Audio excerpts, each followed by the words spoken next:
Good morning, everyone. I am Mervyn Hanley of THG Network, and this is THG News Today. It is Monday, May 13th. I trust that you had a wonderful weekend, especially you wonderful mothers. Yesterday, it was your special day. It is not too late, however, to say Happy Mother's Day to you. And to my mom living on St. Martin, I know that she had a wonderful day. And just to carry a child for 9 months is enough to appreciate and honor all of you. So let us continue to cherish our mothers, not just on Mother's Day, but throughout. Cherish them because when they are gone, there will be no love on earth like a mother's love. So for Mother's Day, I will jump right into asking you to subscribe to join our YouTube channel. Join the over 1,000 subscribers we have on here. We started a few months ago and already passed the 1,000 mark. So that's great. I encourage you to be a part of that greatness by subscribing. Now the news this morning is powered by Carl & Sons on St. Martin with 2 locations on the island, in Phillipsburg on the Pontville and in Colbay, and also Feezes on Nevis. If you appreciate our daily program here this morning, every Monday to Friday, then you too can be a sponsor. Contact us via WhatsApp at 1-869-667-7443. That's 1-869-667-7443, or email us at handlygroup1@gmail.com. That's handlygroup1@gmail.com. Broadcasting every day, Monday to Friday, out of the beautiful city of Dallas in the state of Texas. That's where our main studios are located, THG Network. Now let's get to our news and the commentary for today. The Anguilla Tourist Board has announced the first quarter visitor arrivals for quarter 2024. And the figures reveal, and this is according to a statement by the Anguilla Tourist Board, that the island has outperformed quarter 1 2019 by 24.4% and quarter 1 2023 by 22.2%. From January through March 2024, Anguilla welcomed a total of 62,188 visitor arrivals to the island. This versus 50,884 in quarter 2023 and 49,952 in quarter 2019. Tourist arrivals stay over-numbered at 37,006, marking a record increase of 15% over quarter 1 in 2023. These are very good numbers. These are very good numbers, and this is a statement from the Anguilla Tourist Board. I'm curious, neighboring islands such as Nevis, who targets the same clientele. So I am very curious to see what Nevis numbers are to hear. Well, we never hear those anyway, but I'm curious to know what Nevis numbers are for 2024, the first quarter. So Anguilla's first quarter, 62,188. And they still have how many more quarters to go? One? No, not one. They still have two quarters left to go. So that is amazing. The Caribbean also posted impressive growth of 41% in visitor arrivals and 33% in tourist arrivals. So this region now represents Anguilla's 3rd largest source market for visitors. So as you can see that in Anguilla, they're not only focused on US and Canadian visitors and tourists, they're also catering for the Caribbean. And I find that a number of islands, they tend to forget this Caribbean market with millions of people in it. And they tend to go for the big ones in Asian and European and the United States and all of that. And there is a market right there as far as Caribbean citizens are concerned. They spend money too. We spend money. Yeah. Okay. Still on Anguilla. This is a statement from the Royal Anguilla Police Force that on Friday, May 10th, the officers of the Royal Anguilla Police Force Proactive Crime Group conducted a stop and search operation in the Blowing Point area. During this operation, a handgun with several rounds of ammunition was recovered. There were, I believe, 12 persons they're currently under arrest at the Valley Police Station with respect to this firearm.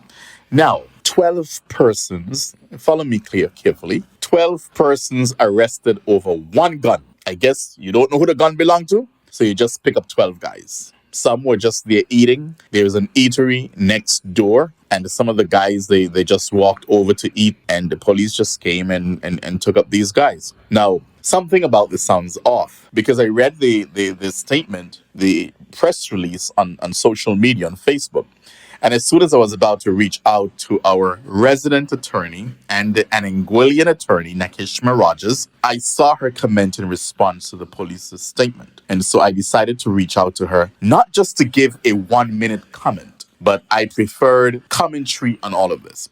Sometimes we get 30 seconds of someone responding or a minute snippet of someone responding, and that does no justice, and we remain confused. So I have asked Attorney Rogers to please take her time and explain what happened and how in Jehovah's name that all these people were arrested over one gun. So here is Nakishma Rogers for you explaining it in detail. So it's early morning still, so have your coffee or your bush tea or whatever you're having as you listen to Nakishma Rogers' explanation. On Friday, 10th May 2024, there was a police exercise conducted on a building located in Blunt Point. The building used to be used as a restaurant. From my instructions, it's no longer in the operation.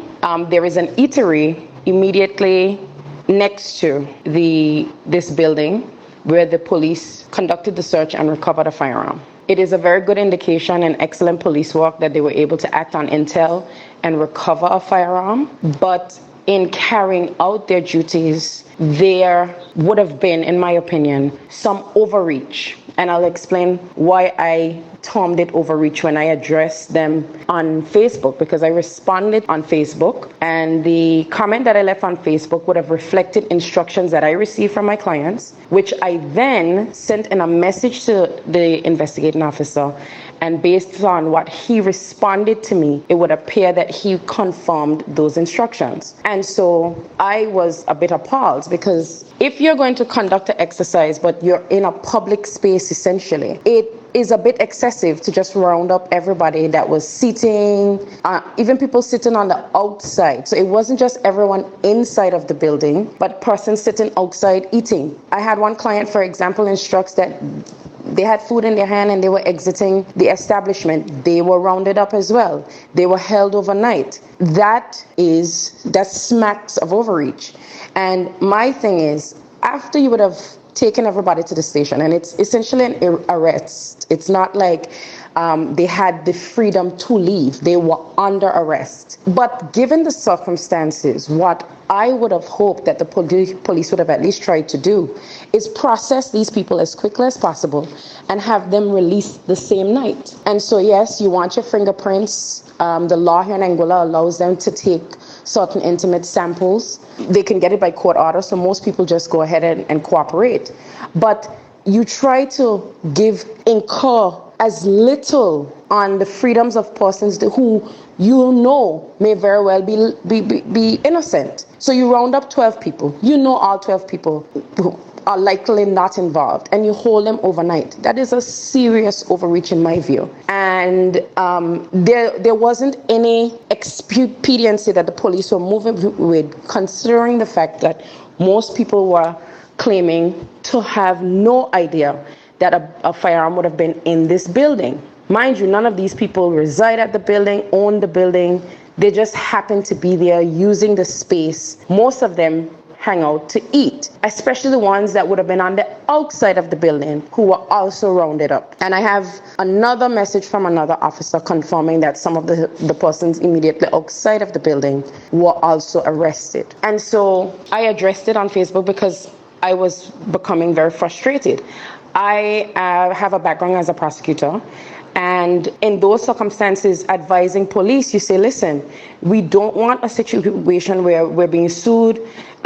We try to limit liability as much as possible. Let's move quickly. All the way midday on Saturday, police still have these people in custody. They then take some of them to their homes and search their homes. And I believe that was another desperate attempt to try and find something. Had I not said something, I believe, publicly in response to what they wrote, I don't believe they would have released them. They were looking for more ways to hold them and justify the hold. It's almost like the old people would say, wanting to be wrong and strong. Now, good news, they did eventually release, at least I can speak for my clients, all three of them were released on Saturday in the afternoon. But again, put this in context.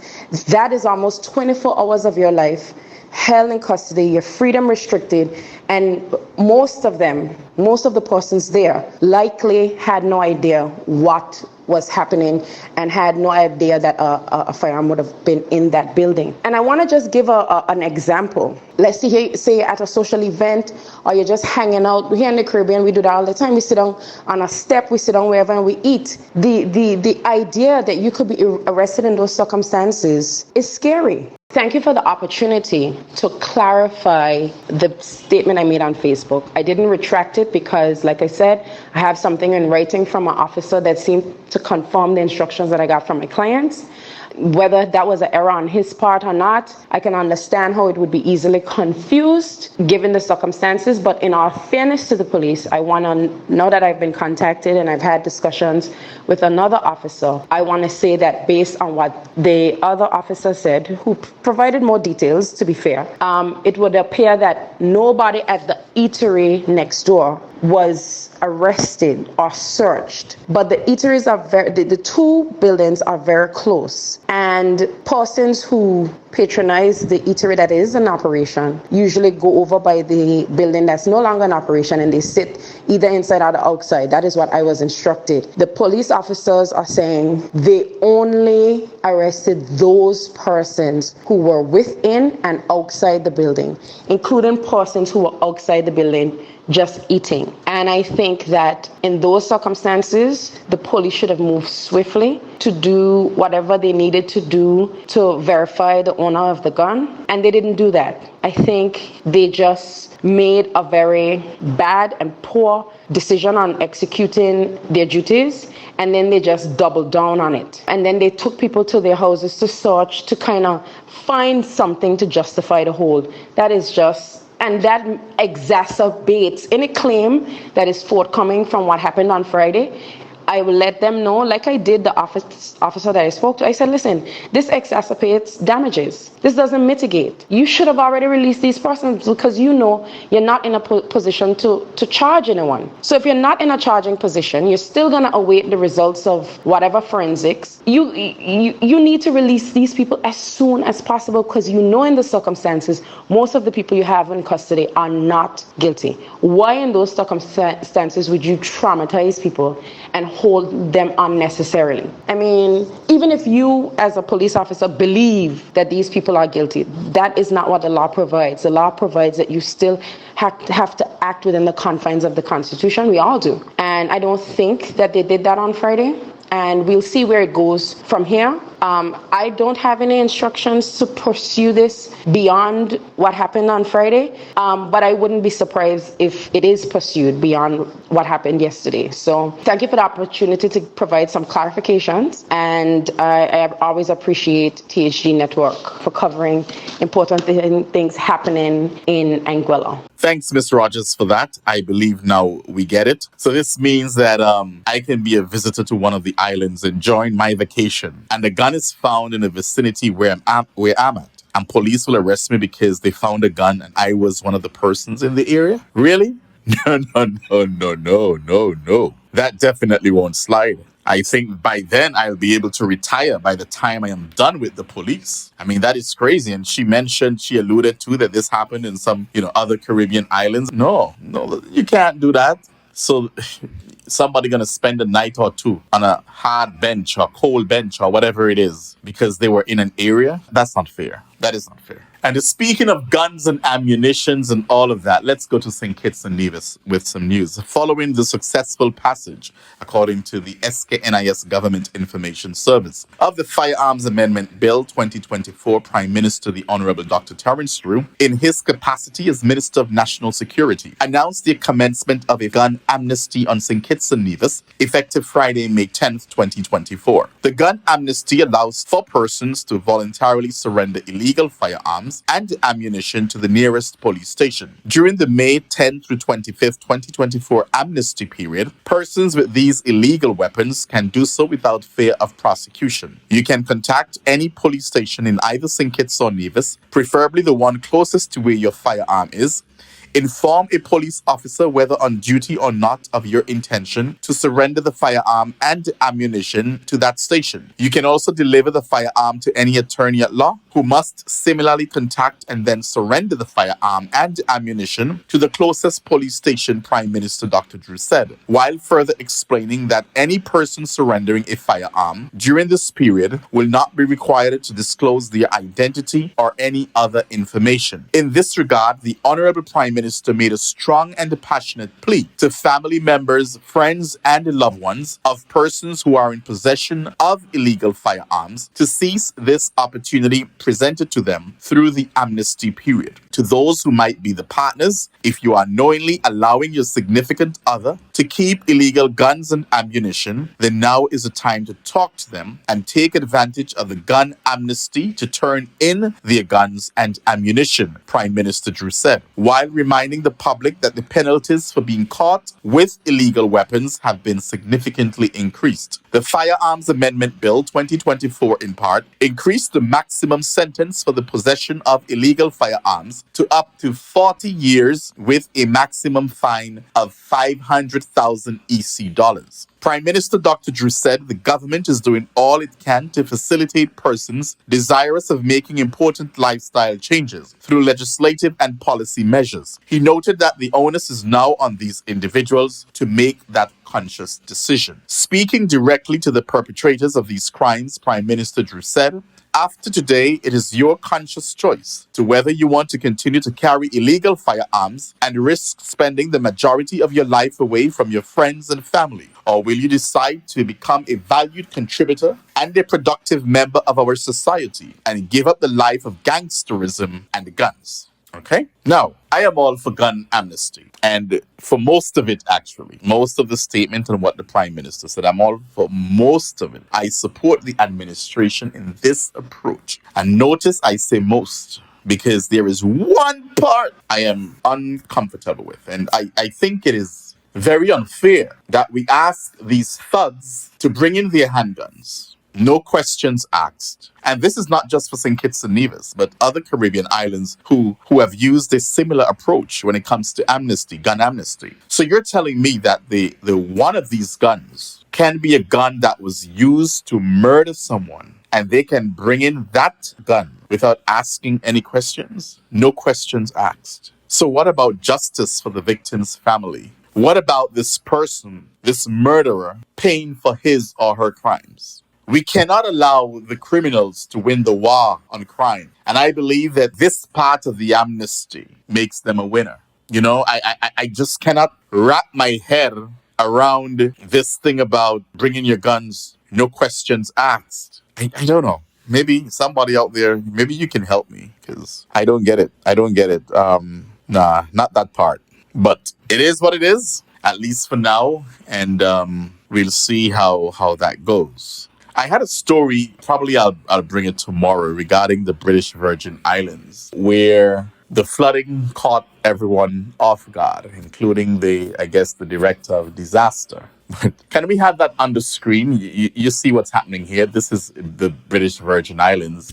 Total flooding. Flooded out. The place was flooded out last week. Look at that. The schools and all over. And they're saying they did not expect it. Fine. And they said they were depending and waiting on Antigua for information. But you see rain coming. I mean, I just don't get it, because it appears to me that the director was not taking responsibility for what happened, because I guess there were a lot of flooding and all of that. And he was just not taking responsibility, because people were saying, but listen, what happened? There was no warning. Yes, these things happen, but that's your only job, really. Not like we have a disaster every single day and you guys still weren't prepared. I don't understand that. I don't understand how the place could have been, no roads were cleared, nothing was done. That's fine. I understand the rain came. but you don't have anything else to do. That's your only job as in charge of disaster. And you failed the people last week, Friday and Thursday, or whenever that was, Wednesday and Thursday and Friday. You failed the people. And the government, what happened to the engineers? Roads not cleared.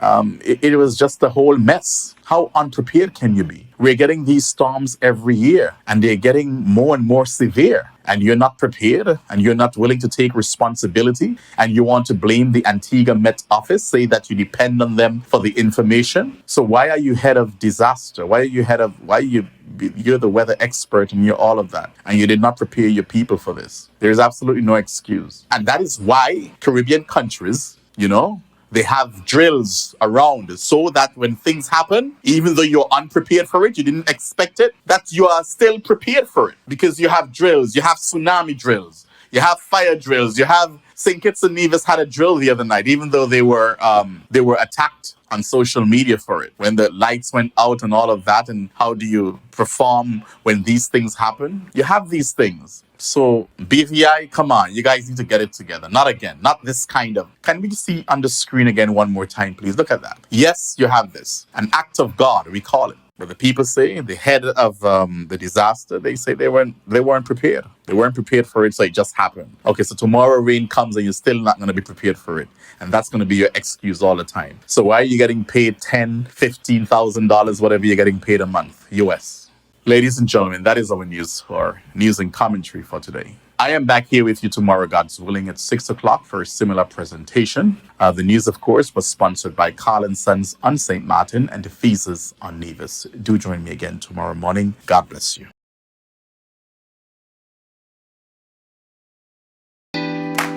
Carl & Sons have been serving the people of St. Martin for over 40 years. And the food and service get better and better. From early morning, customers flock to the bakery for their favorite sandwiches, cakes, pastries, you name it. First thing at mornings and last thing at afternoons, folks rush to Carl & Sons for simply the best. There are 2 locations, Coal Bay and on the Pondville. In Coal Bay, the opening hours are Monday to Friday from 6 a.m. to 6 p.m. On Saturdays, 6 a.m. to 5 p.m. And on Sundays, 6:30 a.m. to 10:30 a.m. and 2 p.m. to 5 p.m. Opening hours on the Pondville, Monday to Friday, 6:30 a.m. to 6 p.m. Saturday and Sunday, 6:30 a.m. to 1 p.m. We also cater for weddings, parties, special events, whatever the occasion. It's Carl & Sons. Our staff, we are always happy to serve you. Call us today, the Coal Bay location, 721-544-2462. That's 721-544-2462. Or in Phillipsburg, 721-543-1059. That's 721-543-1059. It's Carl & Sons Bakery. We are here to serve you.